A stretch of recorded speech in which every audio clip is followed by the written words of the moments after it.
Hey y'all, how's it going? School starts next week and I am ready. I love my kids. We've had an incredible summer and I also love routine. So I'm like, let's go. Some of my friends that live in different areas, they've already started school and I'm truthfully quite jealous. But I think this is the first summer where my kids are ready to go back to school too. We've played hard and done some amazing things. Let's go.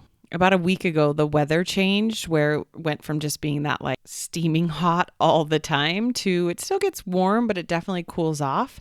And I think that's really impacting them. And my kids are finally starting to be old enough where they're aware of those types of changes.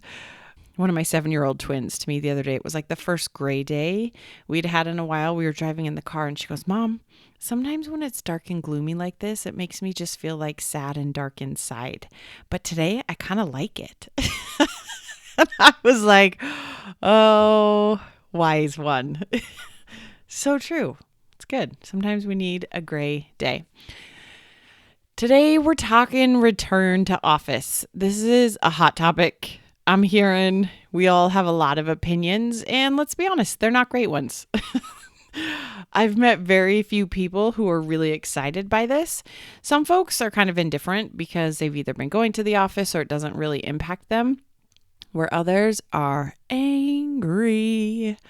I'm not here to tell you you can't be angry, but I want to offer 3 things to consider if you find yourself in this scenario where your company is wanting you to return to office and you're kind of struggling with it. These things will also be helpful if you're managing a team and people are not happy about it. So listen up. The last stint of my corporate career, I was at Amazon for about 12 years. And I was on campus in the Seattle office there for, 8 years. And I commuted in all day, every day. And then I actually got approval to be a full-time virtual employee as I moved from Seattle to be closer to some family. And it was awesome and so hard. I was the only virtual one on the team and I was managing people. So I had a lot I kind of had to figure out on my own. And truthfully, the hardest part was reminding people to dial into the call, and I couldn't hear because I was the only person virtual, and so they weren't really thinking about that. It was definitely hard. I also went through a big shift when I went virtual because I missed that human connection in the office. But once I kind of made it through that transition, I was 100% on board with virtual employment. When COVID hit and the rest of my employees all became virtual, my job actually got a lot easier because we all were in the same setting. I felt that I had a little bit more equal opportunity to communicate and participate, and my team members were struggling with some of the same things I was struggling with of how to collaborate and communicate effectively when you're not in physical proximity. Now, fast forward to where we are today, past the pandemic, and companies are starting to mandate that employees come back to the office. There's a lot of chatter. And like I said, it's not real positive. And that's okay. But first, I want to start by looking at what is some of the data out there saying. I'll link this in the show notes, but I'm pulling this data from a Forbes article where they pulled some data from multiple different sources. But I want to highlight a few data points that I thought was interesting. This article states that as of 2023, about 27.7% of employees work from home full time. Almost 60% of employees are still in the office full time. So full time in the office is still definitely the norm. The remaining 28% work hybrid at home in the office. They also state, based on the data that they analyzed, by 2025, they project that 12.7% of full-time employees working from home will actually end up being closer to 22%. So there is some growth happening that they predict in the full-time virtual setting. Some of the other data points they identified were that 98% of workers want to work remote at least some of the time. I was definitely in this boat personally myself. I was so much more productive at home when people couldn't stop by my desk and I wouldn't get interrupted constantly. I could easily turn off the instant messages and emails and shut down and give myself really focused, dedicated time to work. I also was a little less stressed and anxious when I was working virtually because I wasn't worried about how bad is traffic going to be? Am I going to be able to get home in time? And all the things I needed to get done. While I was working, I was very focused and dedicated at work, but being able to take a 5-minute walk in between calls with my dog had such a positive impact on my mental health. But at the same time, I really struggled. You cannot beat that in-person, face-to-face connection. It's just not the same virtually. And I really missed having some of that in-person connection. There's also some work, some projects. I think it's just easier and selfishly more fun when we all get in a room together. I think of it as like I love taking training courses and certifications and learning more. The online ones aren't as fun as the ones where I go and we attend for a couple days and we meet and we do it in person. There's so many things that cannot be replicated by being physically in the same space with someone. So personally, I love the hybrid setting. I think it's, for me, where I work at my best, but everyone is different. That doesn't mean that has to be you as well. Some other interesting data points, and then I'll get to these 3 things I would offer to you if you're struggling with return to office, is they state 57% of workers would look for a new job if their current company didn't allow for remote work. This may be a company's approach to continue downsizing is to require people to come back to the office, and those that don't have to go find a new job. Who knows? It's a pretty compelling statistic that almost 60% of employees ideally want some type of hybrid setting. Now, the data also talks a little bit about some of the negative side effects. They say 69% of remote workers report increased burnout from digital communication tools. Oh man, this one feels real true to me. I was like, I just felt like I was digitally getting pinged all day. I was on camera all day. Like it can be very exhausting. And there's so many different tools just bombarding you. It's like tech poking you all day. I resonate with this one.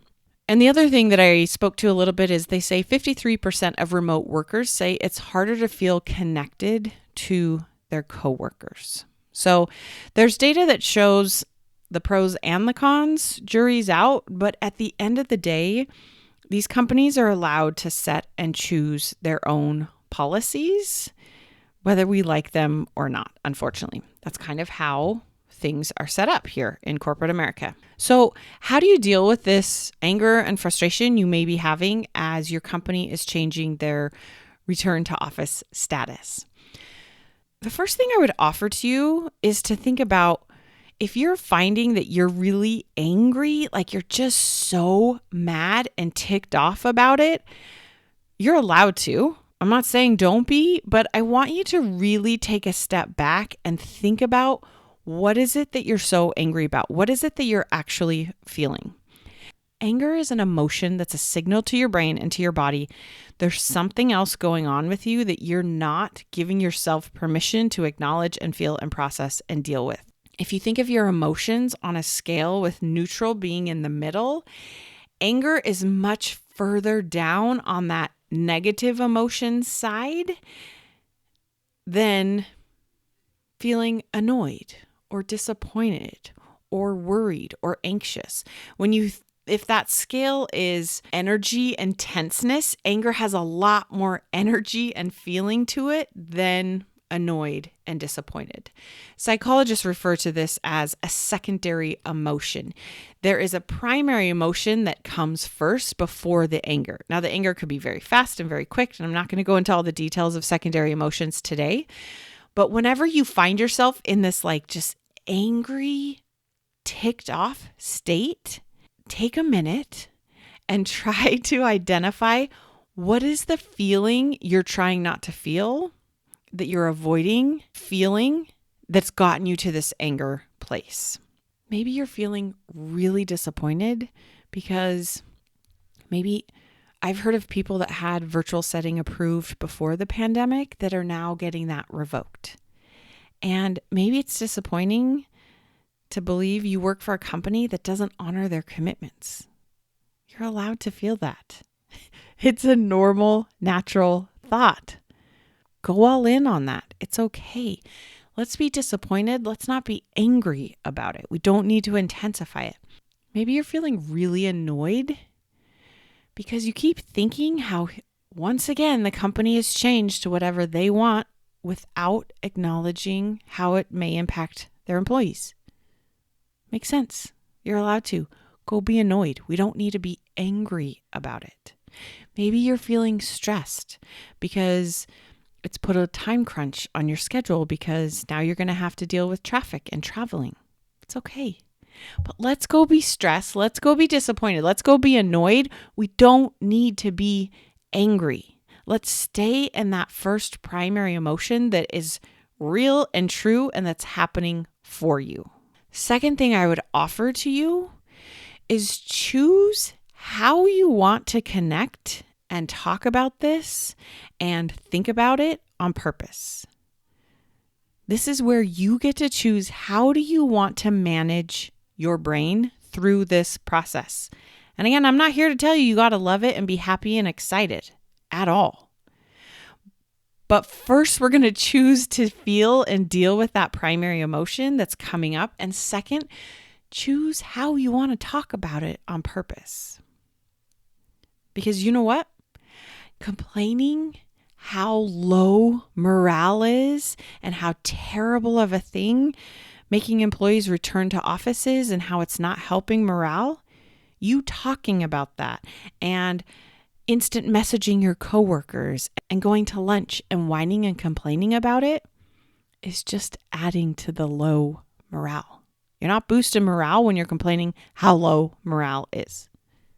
Again, you don't have to love it, but complaining about a terrible thing just adds more terrible feelings out there. Bad-mouthing a company and getting together with your coworkers or stewing in it while you're in the office and complaining about how disrespectful and horrible this company is, doing that, pretty disrespectful.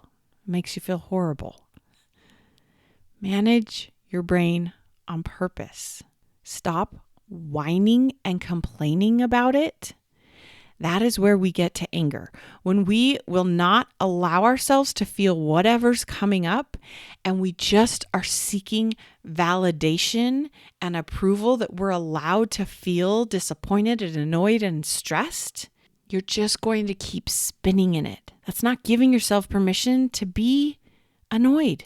Go be annoyed. But you know what? When you're truly feeling in your body and your nervous system annoyed, you don't need to go and complain about it with everyone else and get them to +1 your negative thoughts and feelings so that you feel justified and validated.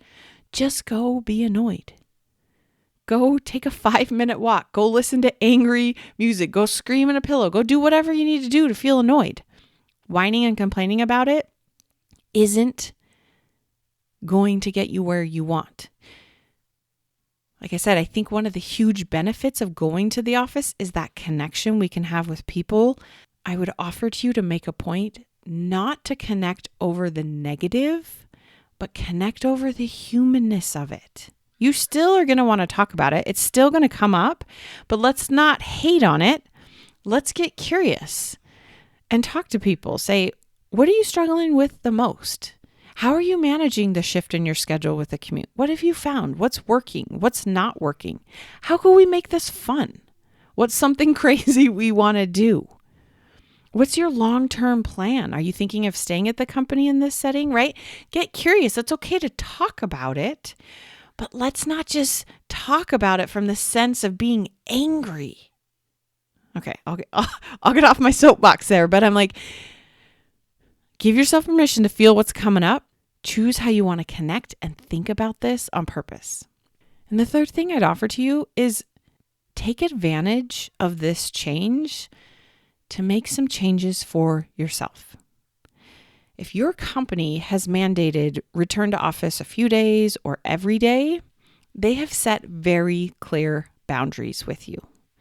They have created some policy or some statement saying, this is the requirement for employment. Are you in or you're out?